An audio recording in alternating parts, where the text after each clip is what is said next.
Congratulations, if you have found the Start Here button and watching this video, then you have gotten started on your Humanities 1301 course.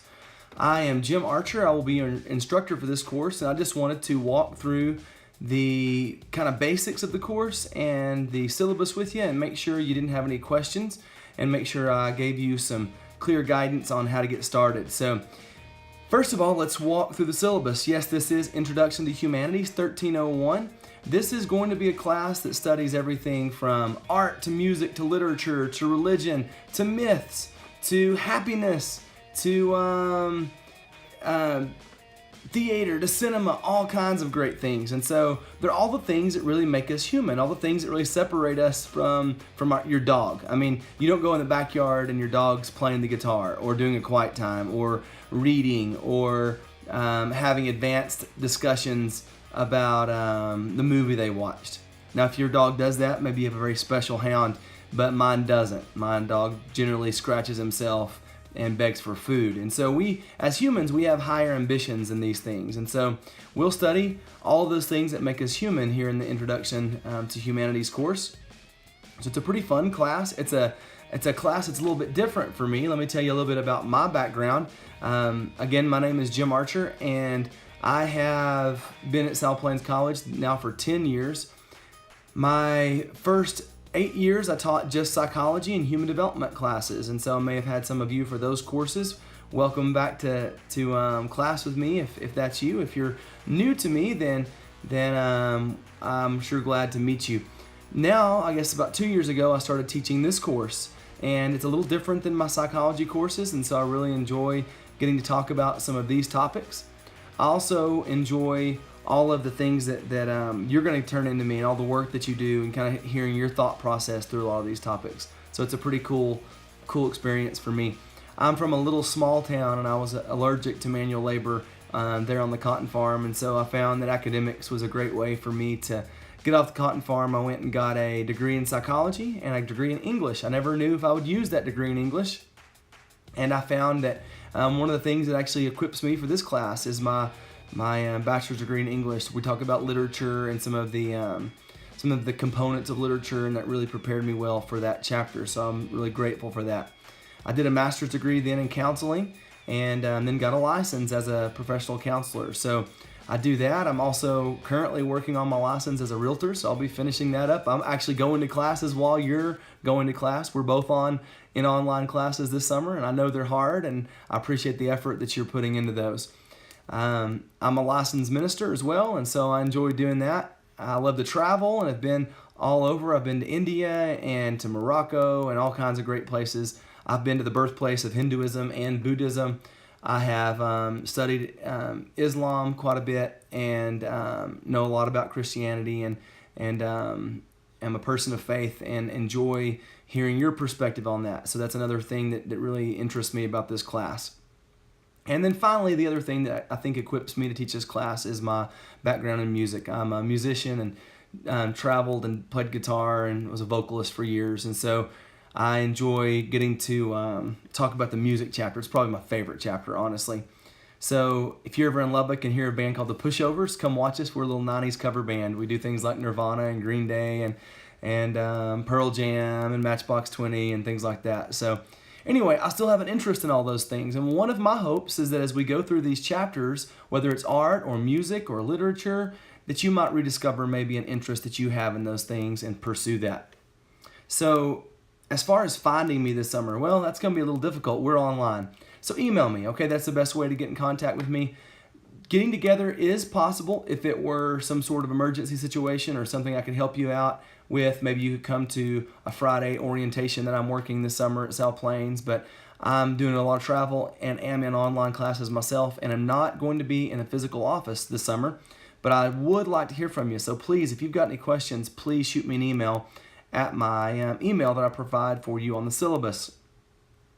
I will be having an office starting this fall, the Lubbock campus. That's our brand new campus over between 34th and 50th on Avenue Q. If you've not thought about taking some face-to-face classes on the Lubbock campus, I hope you'll check that out. It'll be brand new this fall. I'd sure love to see you over there. I'll be teaching this course plus lifespan growth and development and general psychology. So I'd love to have you for one of those classes. I have 3 kids. I've got a 14-year-old, an 11-year-old, and a 7-year-old. And I've actually got them locked out of this room right now while I do this video, because if they come in, we won't get anything done. Been married for 18 years and have a smoking hot wife named Kelly that is an assistant principal in Lubbock. And so that's me, and that's the people I love hanging out with when I'm not with you. So let's kind of talk a little bit about the course. First of all, as far as a phone number, there's a phone number listed on your syllabus. That phone number is for a Reese office that I no longer occupy. In fact, it would be almost impossible to get me by phone unless you email me first and say, hey, here's my phone number, call me. And I will call you from my home phone then. Email is always the best way to communicate with me. And so my email is listed there. It's jarcher@southplainscollege.edu. You will need a textbook for this course. Please hear me say that again. You will need a textbook for this course. I know that many students wait to hear that from their professor. This class, of all of the courses that I teach, is the most dependent on your textbook. It is an online course. The textbook is your primary, really your 90% of your information is coming from that textbook. If you don't have it, then there's going to be almost no way for you to be successful. So don't put it off. Go ahead and jump onto that. If you can't get that book right now, I would strongly recommend you possibly think about dropping out of the course. The first quizzes are due on the 23rd. As far as book quizzes, there are a couple of quizzes that I do just to kind of get you in the flow of things, due on the 16th. But those that are due on the 23rd, you won't be able to do those quizzes without a book. So I would strongly encourage you to get that book and get it quickly. Now, you can get the ebook right now. I've provided the information there on the syllabus to track down the ebook, and you can get that downloaded on your computer right now and have it within minutes of finishing this conversation with me. If you want an older copy, a cheaper copy of this book, you can go to Amazon or try to rent it or whatever. Again, my concern is that if you go for long without this book, it's going to be very difficult to pass this course. Let's talk a little bit about my expectations for the course. The expectations that I have is that you'll be doing some discussion posts on a discussion board. And so you'll be doing those, about 10 of those. You'll also see it listed participation exercises. Those participation exercises, there's only one right now. I may add some more, I may not, but basically that one is a bonus for you. It just goes into on top of the points you can get for your discussion posts. So let's say you forget one of those discussion posts or you do poorly, then you can do that participation exercise. Well, let's say you're also doing well in the class and you just want to keep doing well. Do that participation exercise. It's on art, and that will go down basically as extra credit. It will count toward your point total. I do this class with points, not percentages, trying to make it clear to you that, hey, if you do these certain number of posts, these quizzes, you get these points for it. And it's obvious that you get 900 to 1,000 points, that's an A. You get 600 to 699, that's a D. 700 to 799, that's a C, and you can look at that on your syllabus. So discussion posts are worth about 300 points in this course. Quizzes are worth about 300 points as well, and there are 15 quizzes. 2 of those quizzes are due on the 16th, and one of those is simply over your syllabus and how to navigate the course, like just some questions I ask you to get you to go to different tabs on the course. So those should be easy to do. I would do those very quickly after reading the syllabus. There's a project, and you can go to the project tab on Blackboard, and you can read about that project. It's simply you experiencing the humanities, and you'll get about 250 points for that if you do that perfectly. There are lots of different options. I would encourage you to go ahead and look at those projects now, because you could potentially do one of those projects very early in the semester and not worry about putting those off until August. And then finally, you'll have a final exam. That final exam will be like your quizzes, except it'll be a lot longer. There are 75 questions on your final exam, and you will have 2 chances to take it. Now, your quizzes, there are 2 chances to take each quiz. They're only 10 points, and you have an hour to do them. So you should be able to do really well on those. Let me go ahead and address this. If you don't do a quiz or discussion post, your aunt gets sick and you couldn't get online, or your computer blows up, or your dog swallows your iPad. It would be unfortunate for your dog. It would also be unfortunate for you. I will not reopen a quiz or a discussion post for any reason in this course.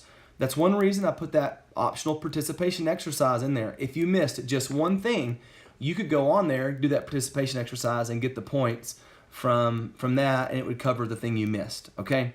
So just know I will not. This class moves very quickly. It'll be over before we have a chance to reopen things. And there's no way I have time to be reopening quizzes and discussion posts.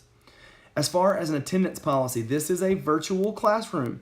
If you go for over 2 weeks is what I've put without communicating with me. With that said, really, if you go over a week or so in this class, I'm going to get concerned. If you go 2 weeks without any kind of communication, that means you haven't done a quiz or a discussion post, then most likely you will be dropped from the course unless we've communicated about that. So just know you need to be checking in, doing your assignments. As far as me getting back with you, I will generally try to get back with you if you shoot me an email within 24 hours. Now just know I don't work on the weekends, and I do generally work in the mornings on my online classes. And so if you shoot me an email, in the afternoon at 5, you may not hear back from me till the next day. Or if you shot it to me on a Friday, you wouldn't hear back from me until Monday. So that's the way that works. I give myself several days to grade your discussion post. This is the largest section of this class I've ever taught, and it's happening in 6 weeks. And so I'm going to have to do a lot of grading. That means there may be several days I go without getting grades back on a discussion post. So don't get alarmed. Your quiz grades will automatically populate. You'll be able to see those immediately. Your discussion posts, I generally wait until the due date, and then I'll grade all of them together. Now, thinking about your discussion posts, I do want you to practice online etiquette. That's being courteous and polite to your neighbors. Just remember, this is not texting back and forth, and this is not anonymous, okay? So it's okay to have a differing opinion than a classmate, but you need to learn to do that in a way that is civil. So make sure you're following my online etiquette policies. As far as discussion posts, I wanted to point out a couple of little things with those before we move on. With your discussion posts, you're going to have all sorts of different opportunities and ways to interact with the chapters through those discussion posts. Most of those require you to respond to a classmate. Now, please understand when I say respond to a classmate, I don't mean just saying, oh, I agree with what you're saying. You need to be a little more in depth than that. So maybe bring out a vocabulary word from the chapter and integrate that into your response. If you're citing something from the book, several times I'll ask you to cite. Since we're all using the same book and you're not going to be using a lot of resources outside of this, it's okay if you just put Gennaro and Altshuler, which is the authors, page number 211, or section number, whatever section you get it out of the online book, okay? So that's all you have to do is put that in parentheses. You don't have to do a full works cited for every time you do a discussion post, but there are some posts I require you to put your source, and that's what you would do. So just know if you've got that. Also on those discussion posts, make sure you answer everything I've asked you, or you'll see that I docked some points from that. You've got some of those due, basically an introduction that'll be due the first week, and you'll want to kind of look at that before you move on to the chapter ones and kind of practice doing that. Now, as far as any kind of IT issues or computer issues, this is an online course, okay? My expectation is you are well able to find Wi-Fi, connect, use the devices that you have. I am not an IT person, okay? So I can help you maybe with some basic questions about the course, where to find things. If your Blackboard's acting up, if your technology is not working, that is your responsibility to contact South Plains College Blackboard or to get your technology fixed. Also, if your technology goes out and you don't get something turned in, you'll notice that most of our due dates, now I say most because there are a couple of other due dates in there, but most of our due dates are Sundays at midnight. So just know that if you don't, if you put it off and your technology goes out, there won't be a second chance. So please don't put those off to the end. Also, with your discussion posts, if you have to respond to somebody, it's pretty rude for you to wait until 10 o'clock on a Sunday to post your stuff because people can't respond to you. Finally, I want to just thank you for being in the class. I hope you get everything. I hope you get out of this class everything that you put into it. I think there's some really great opportunities to expand your horizons a bit in this class, and I look forward to doing that with you. Now, what I would do next is I would read the syllabus, and then go to the syllabus quiz and get started on the class. I'm so glad you're with me this summer, and if you have any questions, please shoot me an email.